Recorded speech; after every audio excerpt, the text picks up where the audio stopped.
ത്രികോണമധ്യേ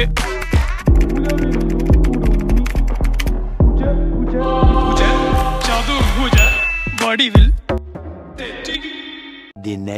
ഞാൻ അനിയത്തിയെ കണ്ടുകൂടാത്തവനായി, ഞാനിപ്പോ അമ്മയെ കണ്ടുകൂടാത്തവനായി, അതുപോലെ അമ്മയ്ക്ക് ഞാൻ പ്രശ്നേഷായി, ഞാൻ എന്റെ ഭാര്യയെ കല്യാണം കഴിച്ചോടുകൂടി മാറിപ്പോയി. എനിക്കിതൊന്നും കേൾക്കുന്നില്ല, എനിക്ക് ആകെ കേൾക്കുന്നത് ഗൈസ് എനിക്കും കാർ അപ്ഗ്രേഡ് ചെയ്യണം, ഒരു ഫോർച്യൂണർ വാങ്ങണം. അതുകൊണ്ടാണ് ഈ വീഡിയോ ചെയ്യുന്നത്. ഇതിനകത്ത് ഞാൻ എൻ്റെ അമ്മയെ പറ്റി കുറ്റമൊക്കെ പറയുന്നുണ്ട്. പക്ഷെ ഒരു മാസം കഴിയുന്നതോടെ ഞങ്ങൾ വീണ്ടും പഴയ പോലെ സെറ്റായിട്ട് ഫോർച്യൂണർ ഫാമിലി വ്ളോഗിങ് ഒക്കെ തുടങ്ങും.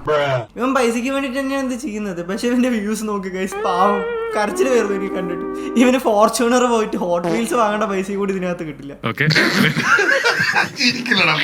വണ്ടി റോഡ് സൈഡിൽ പാർക്കിംഗിൽ ഇട്ടേക്കുമ്പോഴായിക്കോട്ടെ, വണ്ടി ഓടുന്ന സമയത്തായിക്കോട്ടെ, കാല് നീട്ടി ഇവിടെ ഇങ്ങനെ കിടക്കാൻ പാടില്ല. കാരണം എന്താണെന്ന് വെച്ച് കഴിഞ്ഞാൽ ന്യൂട്ടന്റെ 3ാം ചലന നിയമം എന്താ പറഞ്ഞതെന്ന് അറിയാമോ? Everybody tends to be in its state of rest or of uniform motion in a straight line unless and until it is disturbed by an unbalanced external force. അതായത് ന്യൂട്ടൺ ഇത് അറിഞ്ഞു കഴിഞ്ഞാൽ ചത്താലെങ്കിൽ വെറുതെ വരാ. സ്റ്റീഫിച്ചായ നിങ്ങളിത് കേട്ടോ? ഞാൻ അവിടെ ഉണ്ടെങ്കിൽ അവന്റെ ബ്ലാക്ക് ഹോളിലേക്ക് എന്റെ മിൽക്കി വേ അടിച്ച് കയറ്റിയാണ്. സ്വർഗത്ത് വന്നാലെടുക്ക കാമക്കടിക്ക് ഒരു കുറവില്ല. നന്നായി ഇയാൾ പാരലൈസ് ആയത്.